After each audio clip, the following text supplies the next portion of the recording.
Dan Nabi SAW, puncak kebahagiaan seorang hamba di 4 hal. Kalau berkumpul ini, pasangan yang baik, pasangan yang soleh atau soleha, kemudian tetangga yang baik, lingkungan yang sehat. Kita hidup di lingkungan yang bukan ugal-ugalan, orang yang memang berpendidikan segala macam. Ini biasanya kalau kita masa ini kan komplek perumahan apalah gitu ya. Kemudian ya, kendaraan, rumah yang luas dan kendaraan yang nyaman. Itu puncak kebahagiaan. Berarti Islam tidak melarang itu. Silakan nikmati, tidak dilarang gitu kan. Makanya itu tidak bisa ketemu dengan orang yang pelit, nggak bisa. Ada orang pelit dengan dirinya sendiri pun. Dan puncak justru kesengsaraan di 4 hal. Pasangan yang buruk, ya, kemudian tetangga yang buruk, rumah yang sempit, kendaraan yang tidak nyaman. Jadi lawannya kebahagiaan di 4 hal, pasangan yang baik, di sini maksudnya soleh atau soleha. Tetangga yang baik, lingkungan yang sehat, kemudian rumah yang luas dan juga kendaraan yang nyaman. Nah, begitu juga dengan lawannya, kesengsaraan di tempat, pasangan yang buruk, jauh dari agama, tidak mau sholat, pemabuk, judi, selingkuh, apalah, gitu kan. Kemudian yang kedua, tetangga yang buruk, yang ketiga rumah yang sempit, yang keempat kendaraan yang tidak nyaman. Jadi Islam membolehkan kita menikmati. Lalu untuk apa pelit nih? Jadi, untuk apa perhitungan, gitu kan? Toh dengan kita keluarkan, kita akan mendapatkan gantinya dari Allah Subhanahu wa taala. Termasuk buat diri sendiri ya. Yang penting jangan mubazir, jangan berlebihan. Makanya pernah ada sahabat datang mengatakan, ya Rasulullah, saya punya dirham, saya punya harta nih. Siapa yang pertama saya kasih? Kata Nabi, dirimu dulu. Pakai kebutuhanmu dulu. Kemudian siapa lagi ya Rasulullah? Anakmu. Siapa lagi ya Rasulullah? Istrimu. Siapa lagi ya Rasulullah? Pembantumu, sampai pembantunya disuruh kasih. Ada orang di antara kita subhanallah sejadah mukena aja nggak pernah kasih pembantunya. Ya. Padahal kesempatan cari pahala. Ya.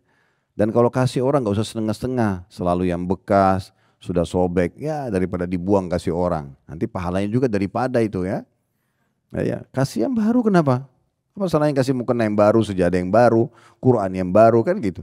Itu sangat bagus. Bukan berarti tidak boleh memberi dengan yang bekas ya, kalau kita memang sudah tidak pakai. Tetapi kalau kita niat ingin bersedekah, berikan yang terbaik. Nah ini semuanya gambarannya sudah pernah kita jelaskan. Cuma saya ingatkan kembali agar kita faham pondasi agama kita berbeda sekali dengan orang-orang non-muslim, apalagi pemahaman kapitalis yang banyak tersebar di tengah-tengah kaum muslimin. Mereka mengajarkan pelit, perhitungan, ya, sehingga tidak ada sama sekali poin yang bisa disentuh dari sisi sedekah. Saya pernah duduk dengan seorang trainer nasional kita, kemudian ngobrol-ngobrol tentang masalah perkembangan perusahaan itu ya. Dia bilang ada satu poin Ustaz, dari sekian ratus perusahaan yang saya bantu untuk peningkatan omsetnya, kemudian peningkatan skill SDM-nya segala macam gitu. Dia bilang ada satu poin yang membuat saya bingung dan ternyata hampir semua trainer dunia itu juga bingung gitu kan. Ada dinamakan dengan perusahaan spiritual. Sebenarnya perusahaan spiritual ini itu bukan dia masjid atau apa gitu, bukan sebuah yayasan sosial yang akhirnya mereka tuh punya bisnis, bukan. Tapi perusahaan yang peduli dengan sedekah. Jadi beda. Di saat pandemi pun kemarin itu kebanyakan perusahaan yang bertahan justru yang suka bersedekah. Ada satu jemaah saya mengucapkan satu kata yang luar biasa setelah didengarkan banyak ceramah kami tentang sedekah. Dia mengatakan, Ustadz, saya benar-benar menemukan sedekah ini luar biasa. Saya makin menghadapi masalah, makin saya sedekah. Dapat solusinya. Lagi ada masalah, solusinya langsung sedekah. Karena memang Nabi SAW mengatakan dalam hadits riwayat Tirmidzi, bantulah semua urusan kalian dengan sedekah. Bantu dengan sedekah. Maksudnya mudahkan itu dengan cara memberikan sedekah kepada orang lain. Dalam riwayat lain, obati orang sakit kalian dengan sedekah. Sakit itu sedekah dulu, baru ke dokter. Gitu. Itu sama luar biasa. Berarti kan kita betul-betul dilarang untuk tidak perhitungan. Keluarkan aja.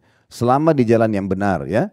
Dan jangan berlebihan. Kita boleh nikmatin kendaraan yang bagus, rumah yang bagus, tapi tidak usah berlebihan. Punya 10 mobil untuk apa? Koleksi aja. Lebih baik koleksinya 2 mobil, 8 masjid. Kan gitu. Jadi banyak jadi amal soleh. Ya kan bisa begitu. Kan koleksi akhiratnya juga penting. Itu sedekah namanya. Jadi tidak boleh. Tetap kita nikmati mobil walaupun mahal, rumah, tidak ada masalah ya. Itu pernah kita buatin cuplikan waktu saya diundang ke Imarat kemarin di Abu Dhabi dan Dubai. Kebetulan yang punya rumah, punya mobil Ferrari. Habis ceramah di situ, Kemudian saya bilang sama kameramen, ini kita nunggu waktu dari Dubai ke Abu Dhabi, habis maghrib, habis asar masih ada waktu. Buat konten aja.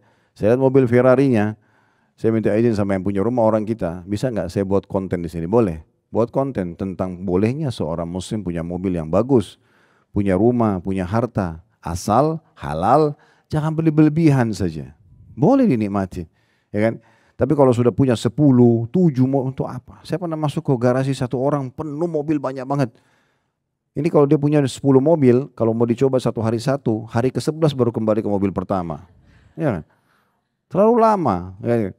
Kalau 2, 3 nanti bosan jual ganti baru masih oke kan gitu. Tapi jangan berlebihan. Lebih baik jadikan masjid, rumah anak yatim, pesantren kan bisa. Karena harga mobil-mobil mahal ini kan bisa jadi satu masjid. Dan itu di beberapa daerah kita, kami beberapa daerah kami bangun masjid melalui donasi orang yang datang ke yayasan kami. Ustaz, kami bangun masjid Ustaz.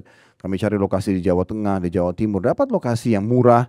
Ya, akhirnya dapat bangun masjid dan itu nilainya bahkan mungkin karena satu mobil mahal ini bisa jadi 2 masjid kan. Bisa buat dia sama orang tuanya dan seterusnya. Nah itu gambaran tentang masalah